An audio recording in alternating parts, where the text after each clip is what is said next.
We'd like to move on now to the funeral homes and cemeteries, and I'd ask Catherine Stover to step forward. Hi.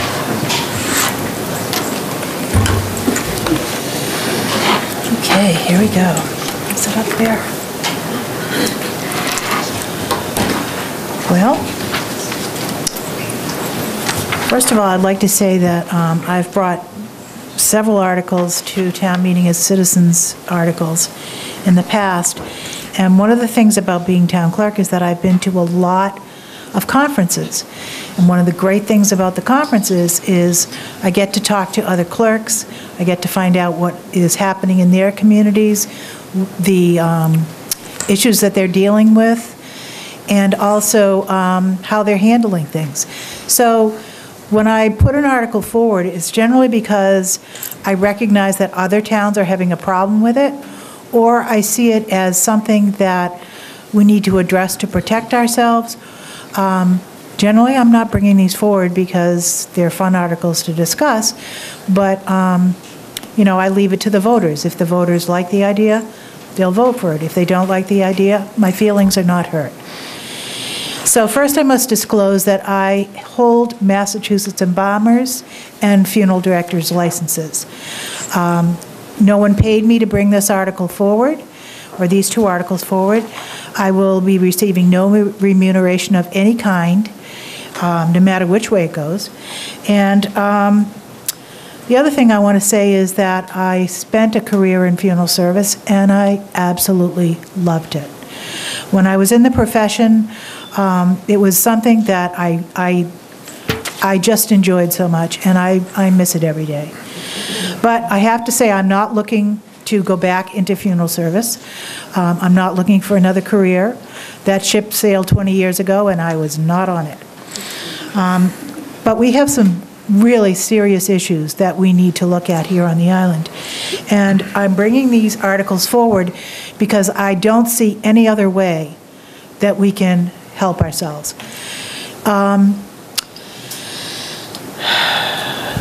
I would say for at least 175 years or more, the Lewis family has supported the community in terms of taking care of our dead. They've been devoted to it. They have spent many hours and years doing the things that nobody really wants to do. You have to be a special kind of person to want to handle people at their worst moment of their lives. With the increase in popularity of cremation as a final means of disposition, more and more people are opting to do that instead of having a full service or a casket, wake, burial type of funeral. There isn't an opportunity to get rich in funeral service anymore, really. For example, retail, the markup on retail for products is generally around 40%. In food and hospitality industries, it could be anywhere from 50 to 100 to maybe 300 or 400%. And the industry-wide profit margin for funeral service is 6%. 6%. So you're not in it to make money. You're in it because you want to provide a service or because you really care. And you're just hoping to make enough, you know, to pay the bills, maybe put a little aside for retirement, and to be of service to your community. I can say that having been in the business for a while, there is no funeral director from off island panting to break down the door and start a business here, or to even take on one. The overhead for them to start a new business here, or even to take over the one that's already here, would be incredible. One of the first things that you're asked when you deal with a funeral director off island is, will you be paying by check or by credit card? And you better come up with the answer pretty quick, because if the funeral director senses any hesitation about it being one or the other, they will offer you several names of other funeral homes in the next town over. And we don't have a next town over, so that is a big problem here. When it comes right down to it, the Lewis family has been subsidizing funerals on this island and the care of the dead for at least 20 years and maybe even 30 years. And what that means is when somebody comes in, they don't turn them away. They never turn anyone away.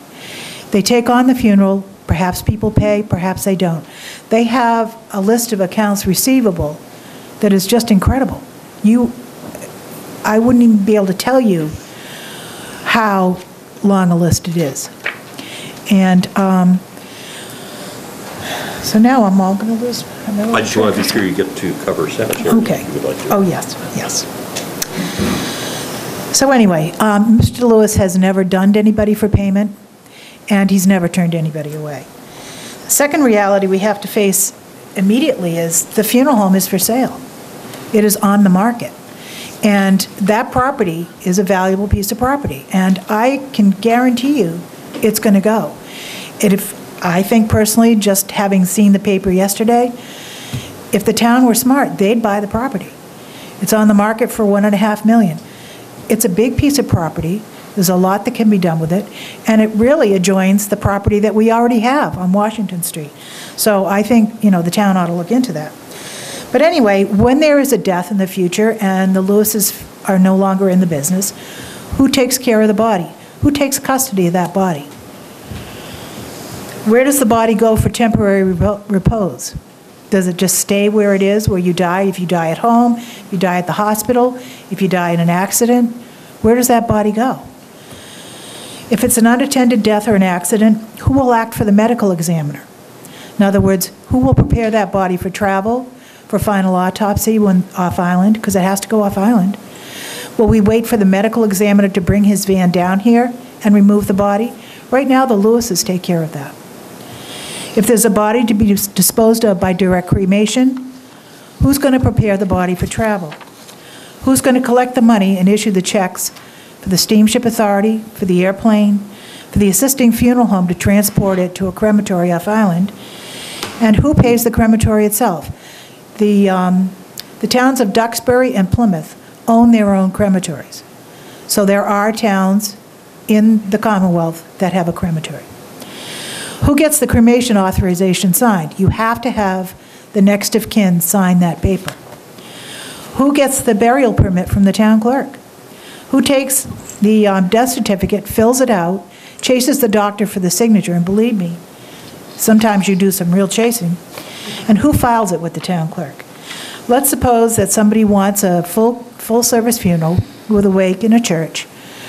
Who takes care of that body, and who's going to prepare it to send it off to be embalmed and brought back to the island for the funeral? What happens in a case of a multi-casualty situation? What if the incident on Macy's Lane with the carbon monoxide poisoning had produced 10 fatalities? We've got an issue. We only have 2 body coolers on the island. So what happens in the case of bad weather when there's no boats or planes? People were absolutely apoplectic because they couldn't get their Enquirer and Mirror until Saturday this past week. What are you going to do if somebody that you love is in the next room and they have to wait for somebody or the boats to run for somebody to come down and take care of them? So the reason I brought this forward is that I see the only option for us is to form a nonprofit organization. Now, if the town has no will to do this, when I say the town, I don't mean the town government, I mean the town, the people. If the voters don't have the will to do this, it's their decision. My family will be taken care of. I still have my license. I have very close friends in the business who will help me out. They'll fly down here, take custody of my mom or whoever, and fly back, and then they'll bring them back for a funeral. My family will be fine, but what about everybody else? So I have figured that we must raise around $6 million, and what that will do is we can petition the town for land, we can build a funeral home, we can hire 2 funeral directors. The interest from the endowment would pay 2 funeral directors to live here and run the operating expenses of the funeral home. So I think it's the only way that we have that will keep it within our control and that will get immediate services for our dead. Thank you, Catherine. And I think you've actually answered the first question that I got, which is, what does your article ask the town to do? And I think you've just stated what it is. I don't ask the town to...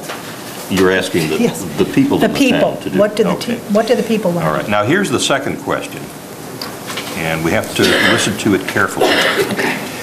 Has the sponsor of Article 64, in lieu of its not being passed, considered enabling for-profit burial agencies which would dispense ashes at sea, or it looks like arrange burial urns under reefs, creating habitats for fish and other sea creatures, and also limiting the use of limited island land for cemeteries? And I think this is a serious question that someone has asked, and I wonder if you have any thoughts on it. I don't. If this article doesn't pass, I'm going to ask, originally at town meeting, I was going to ask that this article be taken before Article 64, so out of place. And if the people have no will to accept this or to deal with this, then we won't even need Article 64. But I think in lieu of this not being passed, I'm out of it. I've brought it forward for the people to decide, and I will no longer be involved in decisions or questions about what to do with cremains or artificial reefs or anything else. I think any and all solutions in the future have to be considered. People really need to start thinking about this. Our over 50 population is probably almost half now of the island. And people are retiring here. And as my grandmother used to say, people are dying every day that never died before. And they are going to be mounting up, and we're going to need more and more assistance. I'm reminded of that ad that you see in the magazine that says, you don't need insurance until, and then there's a picture of you going over Niagara Falls, and I guess the same thing could be said about what we've People, talked you about. know, this funeral service is not something that people want to think about. They don't want to think about buying a burial lot. They don't want to think about making final arrangements in advance. They don't want to think about any of those things until they're faced with it. And when you are faced with an at-need situation, you are dependent on the person who is assisting you to help ease the pain, number one, but to assure you that your loved one is going to be taken care of and that they're not going to be at the mercy of the elements or just being abandoned someplace until somebody can come get them. So we really need to think about what we're going to do, and we're going to be faced with this crisis very soon. Last question is, what happens now when a deceased has donated organs or body to science? Mm-hmm. And the second question, which I'm not sure you can answer, how should it be handled? But the first one for sure. When somebody donates to a medical school, say for dissection or for research, that body has to fulfill certain standards. In other words, it can't weigh more than a certain amount of poundage. It can't be dead of a contagious disease. There are a whole bunch of criteria for the school to take that donation or to take the organs and donate them to somebody else. The funeral director prepares the body for travel, and it has to be pretty close to immediate. After that, so the body is not embalmed, the body is transported as quickly as possible, and if the organs are vital organs like a heart, lungs, or whatever, I'm not sure that we can move somebody from the island in an emergency situation for those organs to be used. I haven't looked at that at all myself, so I can't really speak to that. I hesitate to ask Tim whether the Finance Committee has anything to say on the subject, but if they do, this is your time, 30 seconds at most, please. I would just say our recommendation is in the warrant. People can read it, decide for themselves.